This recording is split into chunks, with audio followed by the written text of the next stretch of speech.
시간이 되었으므로 다 같이 앉아서 찬송하며 대림절 넷째 주일 예배를 함께 드리겠습니다.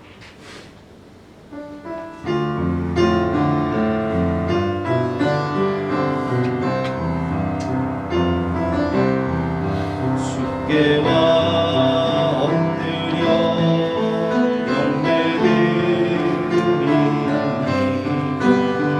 주 계신 곳에 깊은 밤에 누웠다도 바꿀 수 없네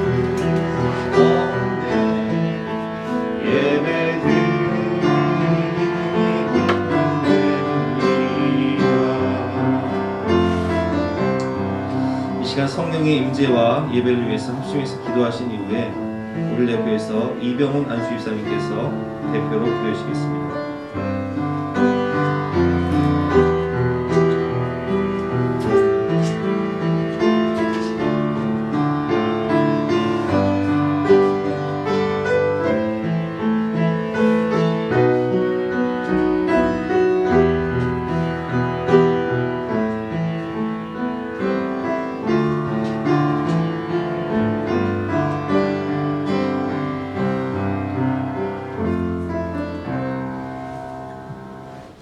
지난 한 주간 죄의 유혹이 가득한 세상에서 우리를 지켜주시고 귀하고 복된 주일을 맞아 예배드릴 수 있는 시간과 건강을 허락하여 주시니 감사드립니다.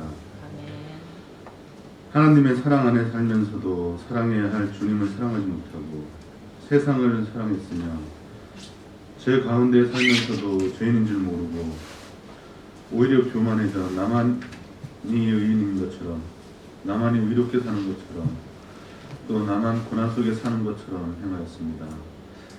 저희의 모든 죄를 용서하여 주시옵소서. 이 시간 주님의 말씀에 감동하고 성령으로 충만한 예배 될 수 있도록 저희를 인도하여 주시옵소서. 아버지 하나님, 저희 예수사랑교회 성도들은 곧 오실 예수님을 기다리며 대림절 주간을 보내고 있습니다. 사랑과 나눔의 대림절 의미를 저희가 알게 하심으로 추워진 날씨와 물질로 인해 고통받는 이웃이 있음을 기억하여 우리가 서로 관심을 가지고 쓰러지고 버림받지 않도록 사랑을 나눌 수 있게 하여 주시옵소서. 이웃이 없이 홀로 살아갈 수 없음을 깨닫게 하시어 항상 주변을 살피고 아픔과 기쁨을 함께 나누며 섬김과 봉사할 수 있도록 저희의 심령이 긍휼의 마음을 갖게 하여 주시고 항상 감사함이 충만토록 하여 주시옵소서. 다시 확산하는 코로나 팬데믹의 상황도 하나님의 인도하심 따라 우리나라 국민들이 갈등과 분열, 경제적 고통 없이 서로 화합하고 협력하여 슬기롭게 마무리될 수 있도록 하여 주시옵소서. 열방에서 복음을 위해 애쓰시는 선교사님들을 위해 기도합니다.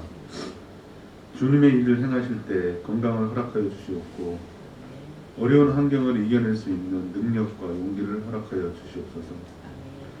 미래 세대를 위해 애쓰는 교회학교 교사님들과 예수사랑교회를 섬기는 직분자들과도 함께 하시어 사역을 능히 감당하게 하여 주시옵소서. 오늘도 감사의 마음을 깨닫게 하여 주시옵고 말씀을 전하시는 임정근 목사님을 영육간에 강건하게 하여 주시옵고 마음을 선포하실 때 성령께서 역사하시어 말씀을 통하여 모든 성도가 응답받는 시간 되게 하여 주시옵소서. 예배의 시종을 주님께 위탁하오며 예수 그리스도의 이름으로 기도드리옵나이다. 아멘.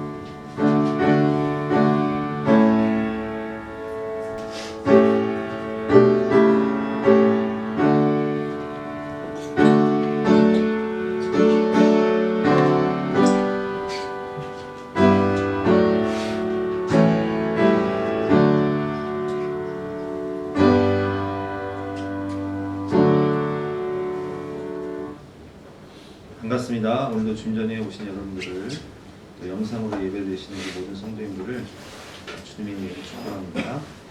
오늘은 대림절 넷째 주일로 지키도록 하겠습니다. 성탄 예배가 이번 주 토요일에 있습니다. 그리고 송구영신 예배가 다음 주 금요일에 있습니다. 성탄 예배는 토요일 오전 11시에 있는데요.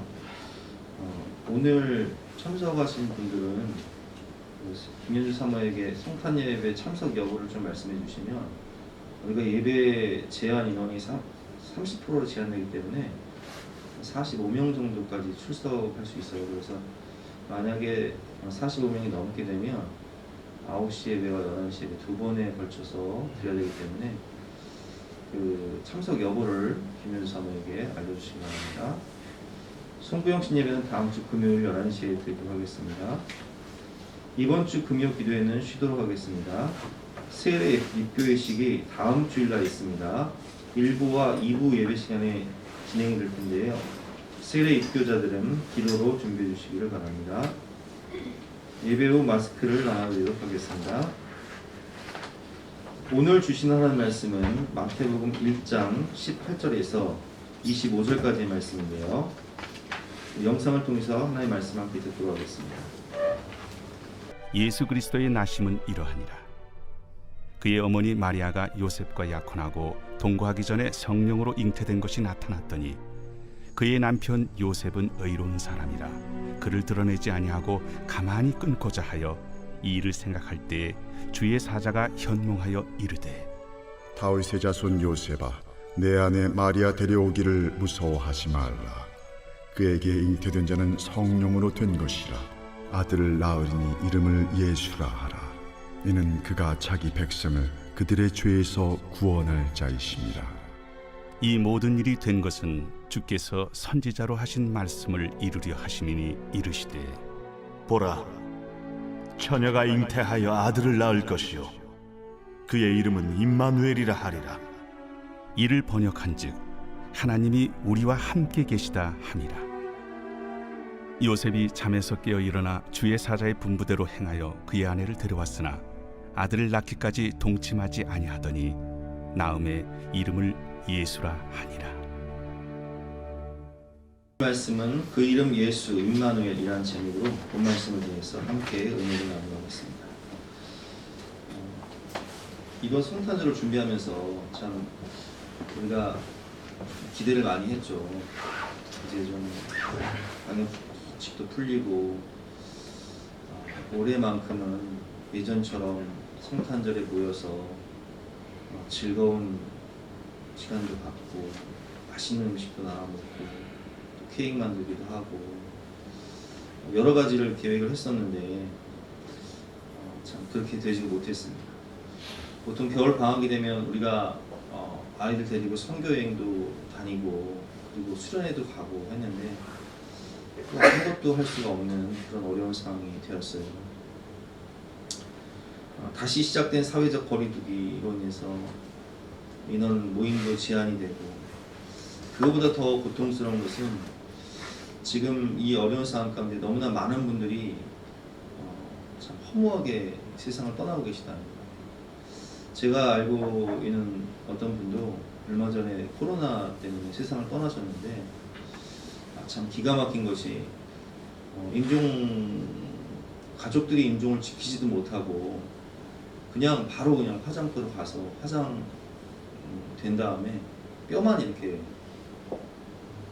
뼈다만 한 마리만 전달해 주었다는 소식을 듣고 참 기가 막히더라고요.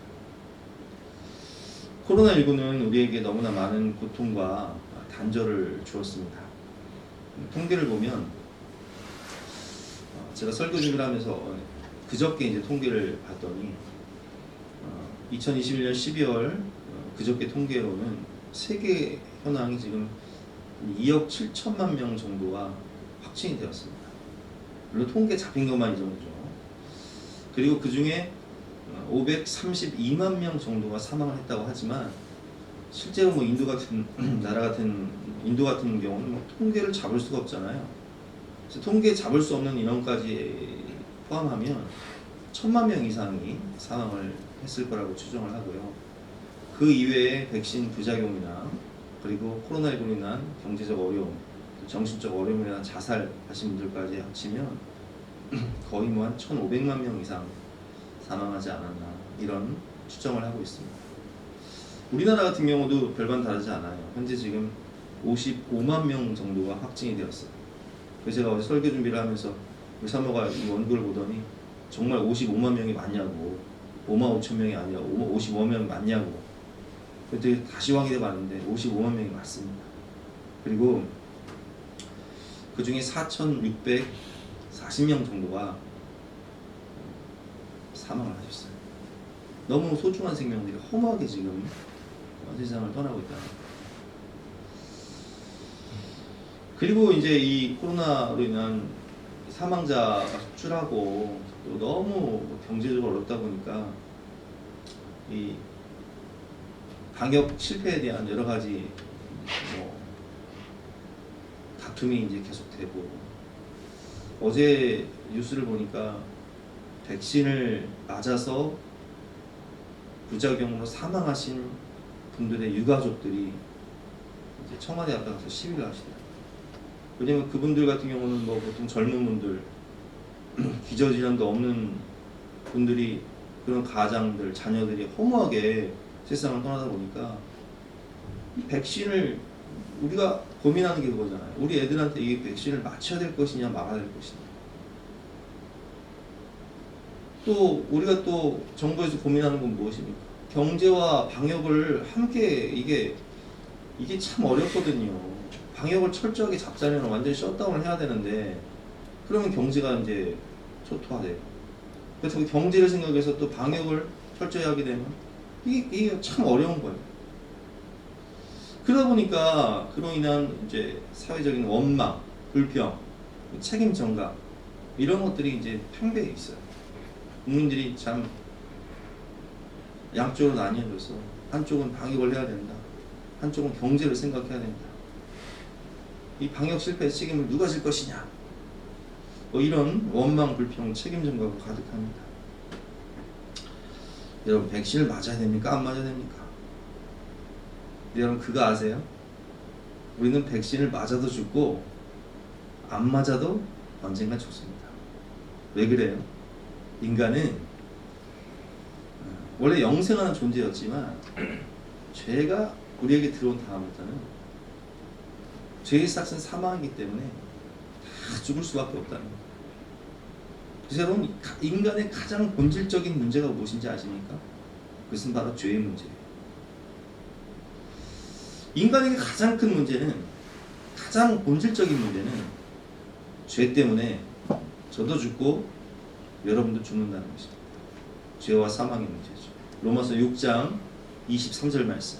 죄의 삭은 사망이요, 하나님의 은사는 그리스도 예수 주와 우리 주 안에 있는 영생입니다. 히브리서 9장 27절 말씀이죠. 한 번 죽는 것은 사람에게 정해지는 것이요, 그 후에는 심판이 있으리니. 우리는 에덴 동산에 살 때 원래 하나님과 동행하며 영원히 사는, 영생하는 존재였어요. 그때는 질병도 없었고, 그리고 죽음도 없었고, 가난도 없었고, 일할 필요도 없었고, 영생하는 존재, 기쁨의 나라, 풍요한 나라에서 참된 행복을 누리던 그런 우리였는데, 인간이 하나님과 같이 되려는 그런 마음을 가지고 그 교만을 이기지 못해서 선악과를 따먹은 이후로 모든 사람에게는 내 의지와는 상관없이 우리는 죄인으로 태어나서 죄 때문에 죽어 심판받아 지옥에 갈 수밖에 없는 참혹한 현실이 우리에게 왔다는 거예요. 죄가 인류에게 가져다준 부작용과 고통은 너무나 참혹합니다.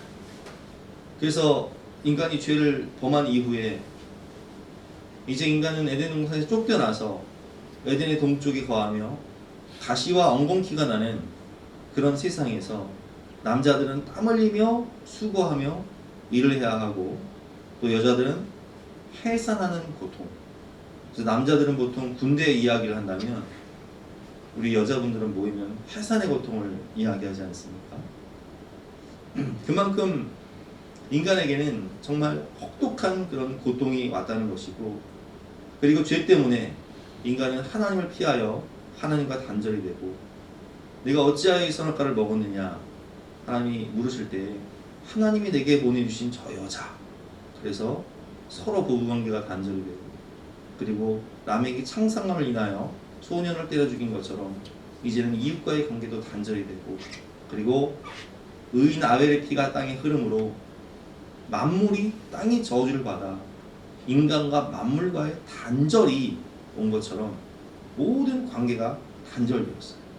코로나19가 이제는 사회적 거리두기를 통해서 우리에게 단절과 외로움을 준 것처럼 죄가 모든 관계를 깨트려 버리고 단절과 고독, 외로움을 주었다는 거예요. 그뿐만 아니라 우리는 이제 한 번 죽는 것은 사람에게 정한 것이요 그 후에는 심판이 있으니 라는 말씀처럼 우리는 이제 죽어서 하나님의 심판대 앞에서 죄의 싹신 사망 이후로 심판을 받아 지옥 형벌을 받을 수밖에 없는 고통이 왔다는 거예요. 더욱더 가슴 아픈 것은 우리가 죽음 이후에는 너무 가슴 아픈 것이 무엇입니까? 이별이지 않습니까? 사랑하는 사람을 볼 수 없다는 그 이별이 우리에게 온 거예요. 도대체 무엇 때문에 우리가 이렇게 이 고통을 당하고 이렇게 외롭게 살다가 죽을 수밖에 없는가? 이 죄는 누구 때문인가? 원망, 불평, 책임전가, 타락한 본성은 서로 손가락질하며 분열하고 다투고 싸우는 그런 아비규환 같은 세상을 우리가 살고 있습니다. 그래서 인간은 이 해답없는 현실 속에서 정말 구원과 회복을 갈망한다는 거예요. 에덴 동산에서 그 풍요함 가운데 영생하던 존재였던 우리는 그때를 갈망하는 거예요.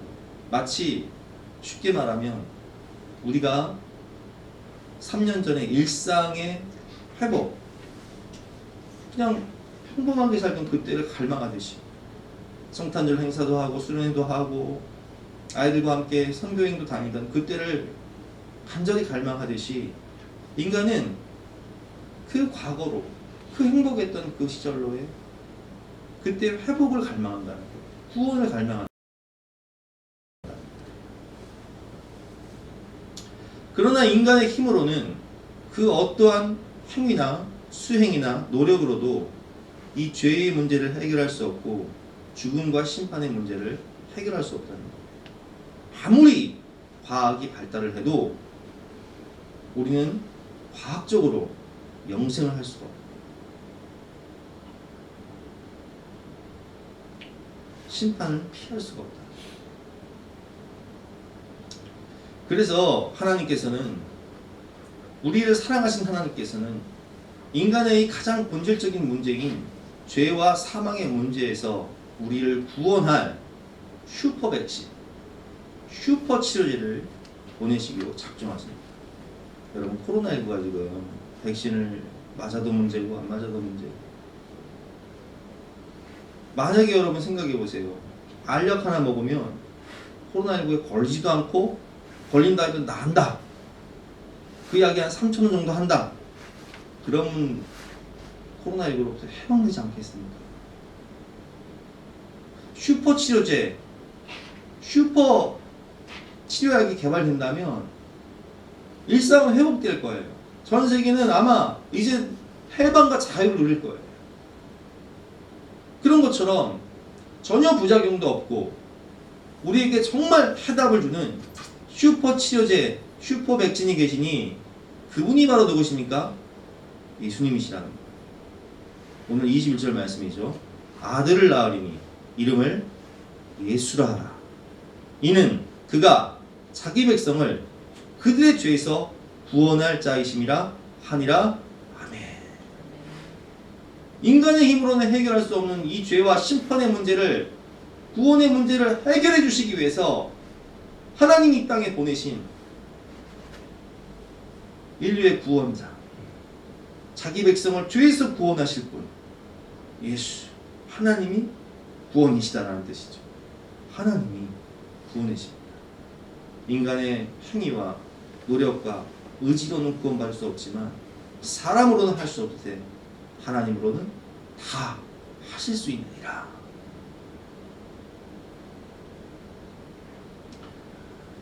예수님은 성령으로 잉태되신 분이시죠. 예수님은 창조주시며 구속주시며 그리고 생명의 주인이세요. 우리에게 부활의 산 소망을 주시는 생명의 주인이시죠. 18절과 20절 말씀을 보면 예수님이 성령으로 잉태된 것을 두 번이나 말씀하고 있습니다. 예수 그리스도의 나심은 이러하니라. 그의 어머니 마리아가 요셉과 약혼하고 동거하기 전에 성령으로 잉태된 것이 나타나더니 그의 남편 요셉은 의로운 사람이라. 그를 드러내지 아니하고 가만히 끊고자 하여 이 일을 생각할 때에 주의 사자가 현몽하여 이르되 다윗의 자손 요셉아 내 아내 마리아 데려오기를 무서워하지 말라. 그에게 잉태된 자는 성령으로 된 것이라. 아멘. 성령으로 잉태되어야 할 이유는 예수님은 죄가 없으신 분으로 태어나셔야 하기 때문에 성령으로 잉태되셔야 되는 거예요. 예수님은 100% 하나님으로 이 땅에 오셨기 때문에 성령으로 잉태되셔야 돼요. 그런데 성경 공부를 하다 보면 이 부분에서 걸리는 분들이 계세요. 아니 어떻게 남자와 여자가 만나서 정자와 난자가 결합을 해서 생명이 태어나는 거지 성령으로 잉태된다는 게 이게 말이 되냐? 이건 과학적으로 말이 안 된다. 그래서 난 못 믿겠다. 이렇게 말씀하시는 분들 계시다는 거예요. 근데 여러분 생각해 보세요. 하나님은 엘샤다이 전능하신 하나님이십니다. 그러면 우리가 창세기로 돌아가서 태초에 하나님이 천지를 창조하시니라. 바라시트 엘로힘. 엘로힘이라는 것은 장어 복수 삼위일체 하나님을 뜻하는데 여러분 우리가 하나님을 믿는다는 것은 예수를 믿는다는 것은 창조주 하나님을 믿는 거예요. 근데 그 창조주 하나님은요 우에서 유를 창조하신 분이십니다. 그냥 아무것도 없는 이 세상 가운데 빛이 있으라 하니 빛이 있었고 땅이 있으라 하니 땅이 있었고 물이 있으라 하니 물이 있는 거예요. 엘샤다이 하나님. 근데 인간은요 이게 인간의 제한적인 이 생각과 능력으로는 그게 이해가 안 되는 거예요. 여러분 하나님은요 전능하신 하나님이에요. 창세기 17장을 보면 아브라함이 하나님의 말씀을 받고도 인간적으로 해결하기 위해서 이스마엘을 낳잖아요. 그러니까 하나님께서 17년 동안 침묵하시다가 뭐라고 말씀하세요? 창세기 17장 1절 말씀을 보면 나는 전능한 하나님이라 너는 내 앞에 행하여 완전하라. 거기에 전능한 하나님이라는 뜻이 엘샤다이예요. 엘샤다이. 전지 전능하신 창조주 하나님. 불가능이 없으신 능력의 하나님. 그래서 여러분 우리가 하나님은요 창조주 하나님이시요 그리고 구속주 하나님이시요 부활의 주 생명의 주라고 말씀을 드렸잖아요. 무에서 유를 창조하신 하나님은 없는 것을 있게 하시기 때문에 죽은 자도 살리실 수 있는 것이고 인간의 과학으로는 불가능한 그것을 하나님 하시는 거예요. 그러니까 하나님이죠. 아니 우리가 세상이 믿는 우상들은요 그걸 못해요. 우상은 그냥 나무 조각에 불과하고 돌로 만들고 나무로 만들고 그냥 인간이 만든 우상이니까. 그러나 하나님은 세상을 창조하시고 온 우주 만물을 만드시고 우리를 친히 만드시고 인간에게 생명 루아의 하나님의 영을 부어주시니 생기를 불어넣어 주시니 생명이 된지라. 인간 자체가 흙으로 만들어졌는데 하나님의 생기를 불어넣는 순간 성령을 불어넣는 순간 생명이 된 거예요. 그러니까 성령으로 잉태했다는 말은 죄가 없으신 하나님의 본체이신 그분이 인간의 몸을 오시기 위해서 거룩하신 성령으로 죄가 없는 몸으로 이 땅에 오셨다.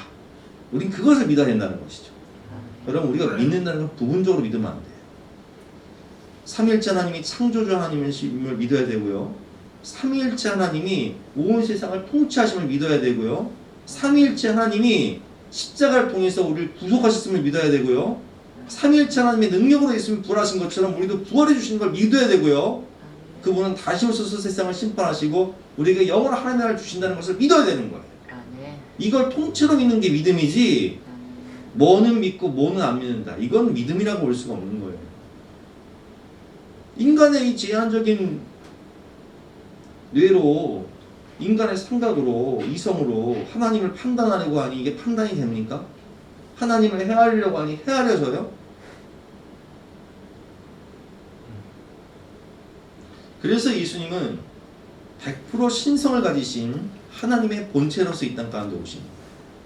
또한 우리가 깨달을 수 있는 것은 성령으로 잉태되셨지만 인간의 몸을 입고 오신 100% 인간으로 오신 분이 또한 예수입니다. 히브리서 4장 14절과 15절 말씀이죠.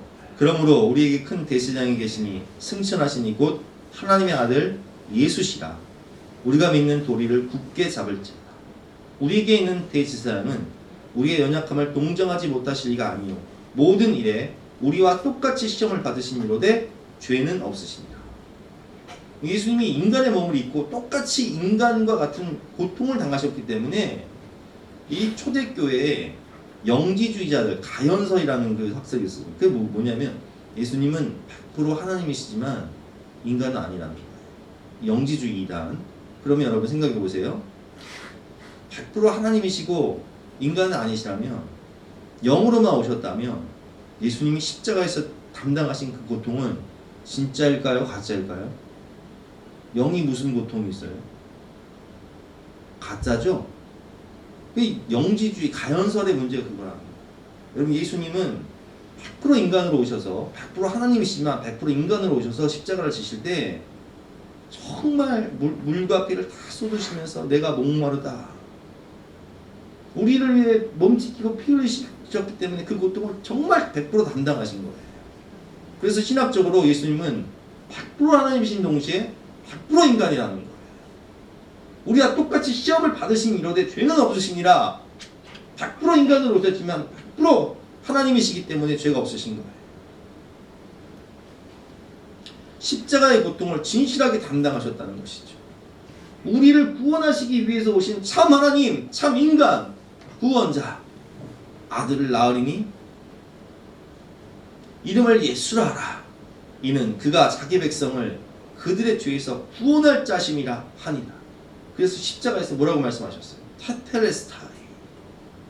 내가 너의 모든 고통과 죄값을 내가 다 갚았다, 청산했다, 다 이루었다, 그런 뜻이지 않습니까? 그분은 우리와 함께 하셔서 우리에게 모든 것을 회복시켜 주십니다. 그래서 예수님은요, 이 땅에 오신 이유가 우리를 구원하시고 우리에게 모든 것을 회복시켜 주시기 위해서 오신 거예요. 이것이 복음이에요. 복음이란 건 무엇입니까? 여러분, 우리가 코로나19 팬데믹 상황 가운데 복음이 뭐예요? 이 문제를 해결할 수 있는 슈퍼 치료제, 슈퍼 백신만 오면 해결되는 거잖아요. 이게 복음이잖아요. 기쁜 소식이잖아요. 예수님은 이 땅 가운데 우리를 죄에서 구원할 구원자로 오셔서 우리를 구원하실 뿐만 아니라 우리에게 참된 회복, 하나님 나라의 회복, 그리고 하나님과 인간과 모든 만물 사이 관계를, 이 단절의 문제를 해결해 주시는 화해자로 오셔서 단절된 모든 것을 십자가에서 하나가 되게 하셨다는 거예요. 누가복음 4장 16절을 보면 예수님께서 회당에서 이런 말씀을 읽습니다. 제가 읽어보겠습니다. 예수께서 그 자라신 곳 나사렛에 이르사 안식일에 늘 하시던 대로 회당에 들어가사 성경을 읽으려고 서심해 선지자 이사야의 글을 들이거늘 책을 펴서 이렇게 기록된 데를 찾으시니 곧 주의 성령이 내게 임하셨으니 이는 가난한 자에게 복음을 전하게 하시려고 내게 기름을 부으사 부으시고 나를 보내사 포로된 자에게 자유, 눈먼 자에게 다시 보게 함을 전파하며 눌린 자를 자유롭게 하고 주의 은혜를 전파하게 하려 하심이라 하였더라. 책을 덮어 그 맡은 자에게 주시고 앉으시니 회당에 있는 자들이 다 주목하여 보더라. 이에 예수께서 그들에게 말씀하시되 이 글이 오늘 너희 귀에 응하느니라 하시니. 이게 무슨 말씀이에요? 이사야의 말씀을 딱 읽으시고 덧붙이면서 하신 말씀이 오늘 이 글이 너에게 응하느니라. 주의 성령이 내게 임하였으니 포로된 자가 자유를 얻을 것이며 눈먼 자가 다시 보게 될 것이요 눌린 자가 자유롭게 되고 주의 은혜가 오늘 이 자리에 임할 것이다. 자, 여러분 보세요. 우리가 살다 보면 장애를 입을 수가 있어요. 보던 사람이 눈을 정상적으로 보던 사람이 어떤 장애를 입어가지고 눈이 안 보여요. 잘 걷던 사람이 걷지를 못해요. 건강하던 사람이 문두병, 나병이 생겨서 격리가 돼요. 그럼 그런 분들에게 가장 간절한 갈망이 있다면 무엇일까요? 눈먼 자는 다시 보게 되는 것. 안진뱅이는 일어나 걷는 것. 못 듣는 사람은 듣게 되는 것. 갇힌 자는 해방을, 노임을 당하는 것. 이게 회복이라고 하지 않습니까? 잃었던 것을 다시 찾는 거예요. 잃어버린 하나님의 나라를 찾아주는 거예요. 오늘 예수님께서는 이 회복의 말씀을 하시며 오늘 이 글이 너에게 응하느니라 말씀하시고 정말로 그 이후에 눈먼 자는 눈을 뜨게 하시고 못 듣는 자는 듣게 하시고 안진뱅이는 일으켜 주시고 죽은 자는 살려주시고 갇힌 자 눌린 자는 노임을 주시고 해방을 주시고 자유를 주시는 거예요. 왜 그렇게 하실까요? 회복을 위해서 오신 예수님이시기 때문에 이사야의 글을 인용하시면서 내가 이 모든 것을 회복하였다. 한마디로 우리에게 잃어버린 하나님의 나라, 잃어버린 영원한 생명, 잃어버린 구원, 잃어버린 하나님과의 관계 회복, 잃어버린 사람과의 관계 회복을 다 종합 선물 세트로 주신다는 거예요. 오늘 이 글이 너에게 응하느니라. 복음이란 그냥 복음이 아니라 회복의 복음이에요. 회복되었기 때문에 기쁜 거예요. 우리는 예수를 믿음으로 죄사함을 받고 구원을 받고 영생을 얻고 하나님의 나라를 얻습니다. 하나님의 나라에 가면 우리가 요한계시록을 보면 알지만 하나님 나라에 가면 거기에는 죽음도 없고 이별도 없고 눈물도 없고 애곡도 없어요. 슬픔도 없어요. 주님은 모든 것을 회복하셨습니다. 잃어버린 천국, 잃어버린 영원한 생명, 잃어버린 자유와 그 에덴 동산의 풍성함을 다 회복시켜 주셨다는 거예요. 포로된 자에게 자유를, 눈먼 자에게 다시 보게 함을, 눌린 자를 자유롭게 하시고 안진뱅이를 일으키시고 나병 환자를 고치시며 죽은 자를 살리시고 오늘 이 글이 너희 귀에 응하느니라. 실제로 그 모든 것을 삶을 통해 보여주셨죠. 그분이 바로 우리가 믿는 예수 그리스도, 우리의 구원자, 우리의 생명의 주가 되신 분이세요. 이 시간 그 주님의 은혜를 생각하고 감사하며 예수 그 이름을 생각하며 잠깐 기도하는 시간 갖도록 하겠습니다.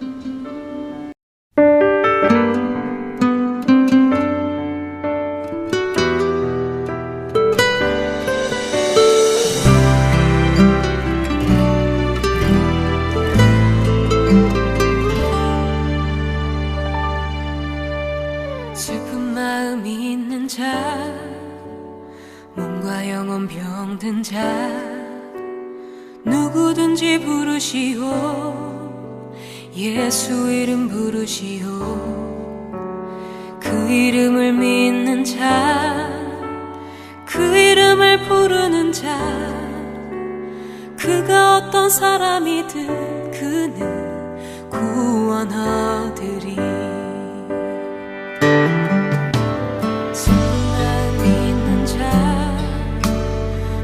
영혼 병든 자, 누구든지 부르시오.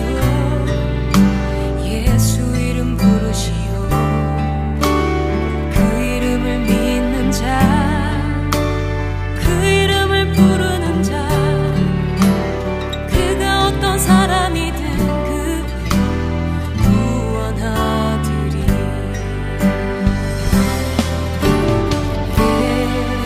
예수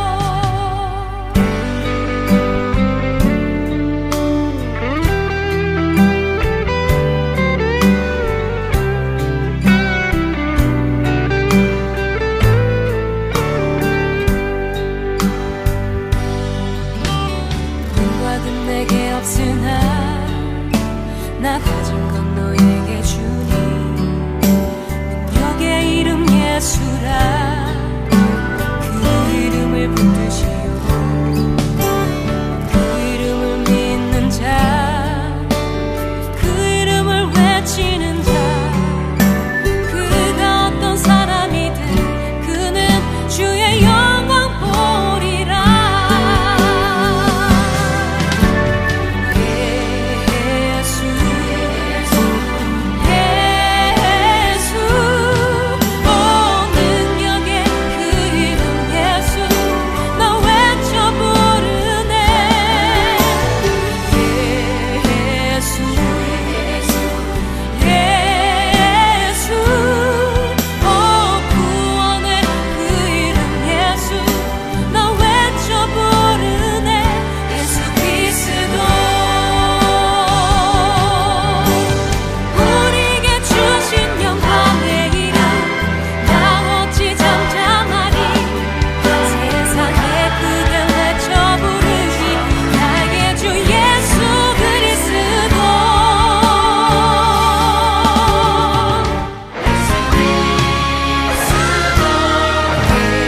예수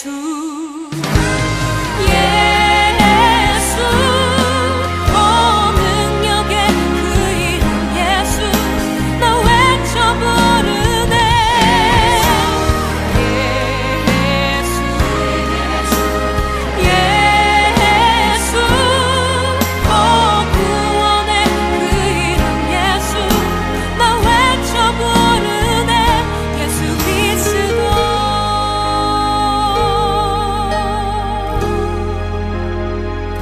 예수 그리스도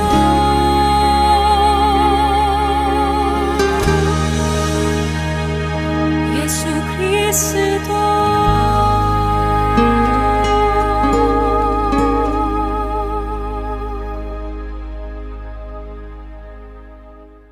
능력의 이름 예수, 구원의 이름 예수에 대해서 배웠습니다. 그리고 두 번째로 임마누엘에 대해서 배웠는데요. 임마누엘, 하나님이 우리와 함께 하시다라는 뜻이죠. 코로나19로 인한 단절, 고독, 외로움 가운데 주시는 하나님의 약속, 내가 너와 항상 함께하리라. 우리와 함께 하시는 임마누엘의 하나님, 임은 함께라는 뜻이고 만은 우리, 벨은 하나님이라는 뜻이죠. 그래서 임마누엘, 하나님이 우리와 함께 하시다. 하나님은 매일매일 순간순간마다 우리와 함께 하십니다. 그리고 주님께서 말씀하셨죠. 두세 사람이 내 이름으로 모일지라도 나는 그들과 그 자리에 함께 하겠다. 그래서 우리가 가정에서 가정 예배를 드릴 때도 두 사람이 예배를 드려도 돼요. 하나님 그 자리에 함께 계세요. 우리가 소수 인원이 모여서 예배를 드려도 하나님은 우리 모임 가운데 임재하고 계시다. 쉐카이나의 하나님의 영광 가운데, 하나님의 임재 가운데 우리와 함께 하시는 임마누엘 하나님이시죠. 22절, 23절 말씀 보겠습니다. 이 모든 일이 되는 것은 주께서 선지자로 하신 말씀을 이루려 하시니 이르시되, 이사야의 말씀이죠. 보라, 처녀가 잉태하여 아들을 낳을 것이요 그 이름을 임마누엘이라 하리라 하셨으니 이를 번역한즉 하나님이 우리와 함께 계시다 함이라. 아멘. 요셉이 잠에서 깨 일어나 주의 사자의 공부대로 행하여 그의 아내를 데려왔으나 아들을 낳기까지 동침하지 아니하더니 나음의 이름을 예수라 하니라. 아멘. 임마누엘의 하나님, 우리가 창세기를 통해서 배운 것은 믿음의 조상들과 함께 하시는 하나님이에요. 믿음의 조상 아브라함부터 보면요, 창세기 21장 22절 말씀에 그때 아비멜렉과 그 군대 장관 비돌이 아브라함에게 말하 이르되 내가 무슨 일을 하는지 하나님이 너와 함께 계시도다. 이방 사람들이 볼 때에도 아브라함을 보면 네가 무슨 일을 하든지, 야, 어떻게 너는 하나님이 늘 너와 함께 계시냐? 아무리 아브라함을 핍박하고 보물을 뺏어도 하나님이 복을 주시는 거예요. 창성케 해주시는 거예요. 아들 이삭을 주시는 거예요. 아니 100세에 도저히 불가능할 때 아들 이삭을 주시는 거예요. 318명의 길리온 자를 거느리고 5나라 연합군을 물리쳐버리는 거예요. 이게 어떻게 가능하냐? 이야, 전능하신 엘샤다이 하나님이 너와 함께 계시는 것을 우리가 분명히 보아주다. 이삭은 어떻습니까? 창세기 26장 우리가 다 배운 말씀이에요. 2절 말씀에 보면 여호와께서 이삭에게 나타나 계시되 애굽으로 내려가지 말고 내가 내게 지시한 땅에 거주하라. 이 땅에 거류하면 내가 너와 함께 있어 내게 복을 주고 내가 이 모든 땅을 너와 네 자손에게 주리라. 내가 내 아버지 아브라함에게 맹세한 것을 이루어 내 자손을 하늘의 별과 같이 번성하게 하며 이 모든 땅을 내 자손에게 주니 내 자손으로 말미암아 천하 만민이 복을 받으리라. 아멘. 그래서 이삭은 하나님 말씀에 순종해서 그 땅에 거함으로 농사를 지었을 때 몇 배를 얻어요? 100배나 얻었고. 아니 어떻게 농사를 짓는데 100배를 얻어요? 남들보다 100배를 얻어버리는 거예요. 하나님이 함께 하시니까 가능하죠. 이게 임마누엘 하나님. 야곱은 어떻습니까?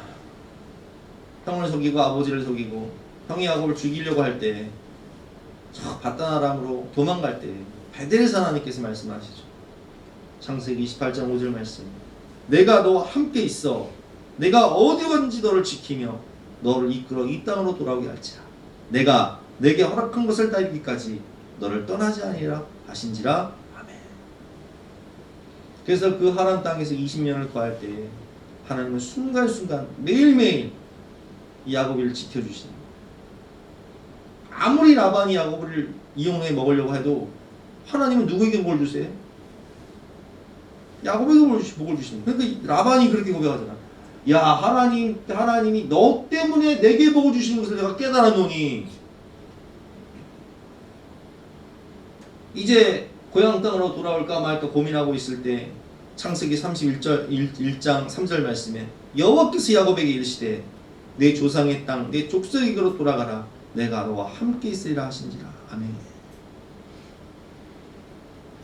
아들 요셉이 살아서 아버지를 초청해서 온 가족을 데리고 애굽으로 내려갈 때 하나님이 말씀하시죠. 애굽으로 내려가는 것을 걱정하지 말고 염려하지 말아라. 내가 너와 함께하리라. 요셉이 너의 눈을 감겨줄 것이고 너희 민족은 너희 가족들은 민족으로 거듭나게 될 것이다. 내가 너와 함께하리라 약속하시잖아요. 요셉은 어떻습니까? 요셉은 창세기 39장 21절 말씀을 보니까 여호와께서 요셉과 함께 하시고 그에게 인자를 더하사 간수장에게 은혜를 받게 하시네. 여러분 오늘 본문의 말씀은요 요셉이 감옥에 갇혔을 때 얘기해요. 근데 그 감옥에서도 갇혀있을 때에도 하나님 함께 하신다는 거예요. 거기서 은혜를 주신다는 거예요. 23절 말씀이죠. 간수장은 그의 손에 맡긴 것을 무엇인지 살펴보지 아니하였으니 이는 여호와께서 요셉과 함께 하심이라. 여호와께서 그를 범사에 형통하게 하셨더라. 감옥에 있어도 하나님이 함께 하시니 형통해지는 거예요. 고난이 축복이 되는 거예요. 이게 바로 임마누엘 하나님이십니다. 출애굽기 넘어가서 이제 출애굽에 하나님께 쓰임받는 위대한 종이 누굽니까? 모세에게 하나님께서 동일한 말씀을 하세요. 출애굽기 3장에 보면 12절 말씀이죠. 하나님이 이르시되 내가 반드시 너와 함께 있으리라. 내가 그 백성을 애굽에서 인도해낸 후에 너희가 이 산에서 하나님을 섬기니 이것이 내가 너를 보낸 증거니라. 아멘. 제가 옛날에 목회를 할까 말까 내가 볼 땐 목회는 정말 답이 없어요. 목회자에게 간다는 것이. 하나님이 뭐라고 말씀하신지 아세요? 목회 네가 하냐? 내가 하지. 내가 너와 함께 하리라. 이게 좀 그 말씀 붙잡고 간 거예요. 출애굽기 3장의 말씀. 내가 누구간데 바로에게 가며 내가 무엇을 하리까? 하나님 말씀하시죠. 그 네가 하냐? 출애굽의 역사를 네가 하냐? 내가 하는 것이지. 내가 너와 함께 하리라. 가라! 저는 이 말씀을 읽으면서 깨달습니다. 이 내가 하는 게 아니구나. 주체가 내가 아니구나. 주어가 내가 아니구나. 여러분, 하나님이 하셔야 되는 거예요. 하나님이 하셔야 영혼도 구원받는 것이고, 하나님이 하셔야 성령의 감동도 있는 것이고, 하나님이 하셔야 능력도 나타나는 거고, 하나님이 하셔야 불가능 가능해지는 거지. 우리가 뭘 할 수 있습니까? 그러나 전능하신 하나님, 임마누엘 하나님이 우리와 함께 하시면 믿는 자에게 능치 못할 일이 없는 거예요. 그분이 하시니까. 이제 하나님과 대면하던 이 능력의 종 모세가 죽습니다. 그리고 모세의 시종, 비서였던 여호수아가 민족이 이스라엘가 돼요. 근데 여호수아는 저 가나안 땅을 정복해야 되는데, 그 가나안 땅은 아낙 자손들, 거인 자손들이 살고 있어요. 3m 가까이 되는 골리앗과 같은 그 거인 자손들이 살고 있고, 철옹성 여리고성은요 높이가 12m. 그들은 칼과 창과 병거를 가지고 있고 게임이 안 돼요. 그런데 여호수아 1장 5절 말씀을 보면 여호수아에게 하나님이 말씀하십니다. 내 평생에 너를 능히 대적할 자가 없으리니 내가 모세와 함께 있었던 것 같이 너와 함께 있을 것임이라. 내가 너를 떠나지 아니하며 버리지 아니하리니 강하고 담대하라. 너는 내가 그들의 조상에게 맹세하여 그들에게 주리라 한 땅을 이 백성에게 차지하게 하리라. 내가 모세와 평생을 함께 한 것처럼 너와도 평생을 함께 할 것이다. 할렐루야. 여러분, 우리 하나님은요 우리 부모님과 평생을 함께 하신 뿐만 아니라 나와도 영원토록 함께 하시고요, 우리 자녀들과도 영원토록 함께 하실 하나님이세요. 내가 모세와 함께 있었던 것 같이 너와 함께 있을 것임이라. 내가 너를 떠나지 아니하며 버리지 아니하리라. 할렐루야. 사사기를 보면 기드온에게 말씀하시죠.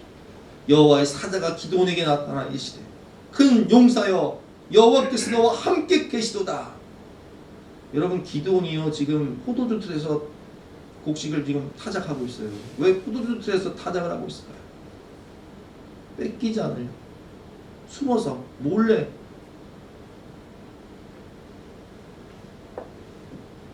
근데 뭔 큰 용사예요 기드온이. 근데 기드온이 큰 용사가 된 이유가 있어요. 기드온과 300 용사들이 10여 명의 미디안 대군을 물리친 이유가 있다고요. 그 이유가 오늘 본문에 나와 있어요. 왜 큰 용사라고요? 하나님이 함께 하시기 때문에. 큰 용사여 하나님이 너와 함께 계시도다. 하나님이 너와 함께 계신 너는 큰 용사가 될 것이다. 이렇게 말씀하시는 거예요. 내 성격이 소심하고 찌질하고 내가 볼 때도 나를 볼 때도 이건 아닌 것 같아요. 근데 하나님 말씀하시죠. 아니야. 너의 부정적인 생각을 버려. 하나님이 너와 함께 하시면, 하나님이 그 권능의 오른손으로, 능력의 오른손으로, 의로운 오른손으로 붙잡아 주시면 하나님이 들어쓰시면 하나님이 하시는 거야. 너는 큰 용사가 될 것이야. 아멘, 할렐루야. 이렇게 우리 믿음으로 받아야 됩니다. 우리 아이들에게 이 믿음을 줘야 됩니다. 우리는 항상 아이들에게 가르쳐야 돼요. 하나님이 너와 함께 하신다. 엄마 아빠는 너와 늘 함께 할 수도 없고 너를 지킬 수도 없고 너를 책임질 수도 없지만, 하나님은, 임마누엘 하나님은 너와 늘 평생을 함께 하시고 너를 인도하시고 너를 지키시고 너에게 복 주시고 너에게 은혜를 베풀어 주시는 분, 너의 인생과 영생을 책임져 주시는 분이 바로 엘샤다이, 전능하신 하나님이란다. 그분을 의지하고 그분을 신뢰하고 그분과 동행하거라. 이 믿음을 가르쳐야 되는 거예요. 이사야 41장 10절 말씀이죠. 두려워 말라. 내가 너와 함께하리라. 놀라지 말라. 나는 내 하나님이 됨이라. 내가 너를 굳세게 하리라. 참으로 너를 도와주리라. 참으로 나의 의로운 오른손으로 너를 붙들리라. 아멘. 우리가 환난을 당할 때 혹은 질병으로 고통당할 때 이 말씀을 붙잡고 믿음으로 기도하시고 선포하세요. 두려워하지 말아라. 내가 너와 함께함이라. 놀라지 말아라. 나는 네 하나님이 됨이라. 내가 너를 굳세게 하리라. 참으로 너를 도와주리라. 참으로 나의 의로운 오른손으로 너를 붙들리라. 쫄지 마세요. 여러분 세상 앞에 쫄지 마세요. 지원아, 세상 앞에 쫄지 마. 별거 아니야. 하나님이 너와 함께 하신다. 여러분 그런 믿음을 가지고 우린 담대해야 돼요. 오늘 마태복음 본 말씀이죠. 23절 말씀. 보라, 처녀가 잉태하여 아들을 낳을 것이요 그의 이름을 임마누엘이라 하리 하셨으니 이를 번역한즉 하나님이 우리와 함께 계시다 하니라. 그분은 영원토록 우리와 함께 하시겠다 약속하셨어요. 마태복음 28장 20절 말씀이죠. 내가 너에게 본건 모든 것을 가르쳐 지키게 하라. 볼지어다 내가 세상 끝날까지 너희와 항상 함께 있으리라 하시니라. 아멘. 온 세상 날 버려도 주 예수 안 버려. 끝까지 나를 돌아보시니. 모든 사람들이 날 떠나도요 주님은 안 버리세요. 임마누엘 하나님은요 우리가 영원토록, 역시 영원토록이라는 이 의미는 우리가 살아있을 때, 죽어서 심판받을 때, 그리고 하늘나라에 입성할 때, 하늘나라를 통치할 때도 우리와 영원토록 함께 하시는, 인생과 영생 매일매일 영원토록 순간순간 함께 하시는 분이 바로 임마누엘의 하나님이심을 믿으시기 바랍니다. 예수, 우리를 죄에서 구원할 자 임마누엘, 우리와 영원토록 함께 하시는 그 하나님을 바라보고 믿음으로 승리하시는 저와 여러분 되시기를 주님의 이름으로 축원합니다. 모든 상황 속에서, 인생의 위기와 어려움 속에서 늘 함께 하시는 임마누엘 하나님, 지금 여기 내 마음 우리 모임 가운데도 함께 하시며 세상 끝날까지도 영원토록 함께 하시는 하나님의 약속의 말씀을 바라보고 믿음으로 승리하시는 저와 여러분 되시기를 주님의 이름으로 축원합니다. 함께 기도하는 시간 갖도록 하겠습니다.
합니다.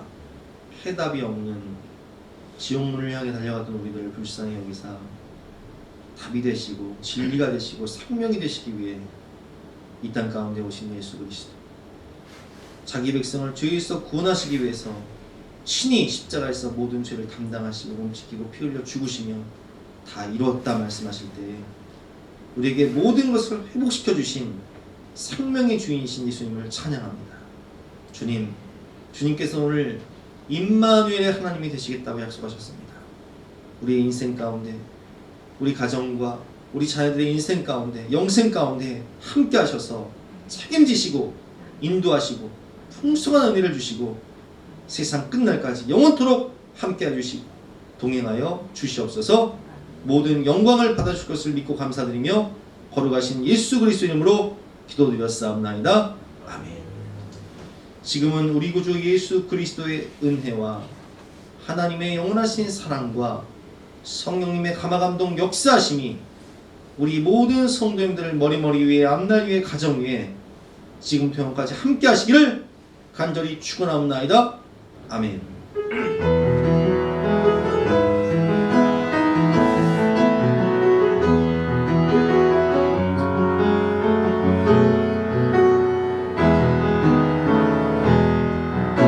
사랑하는 자의 목소리를 듣기 원하네.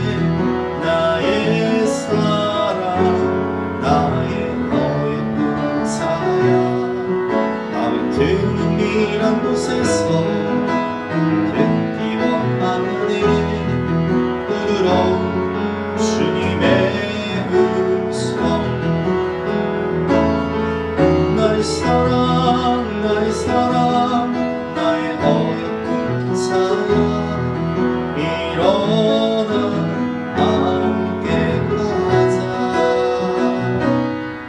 나의 사랑, 나의 사랑, 나의 어여쁜 자야,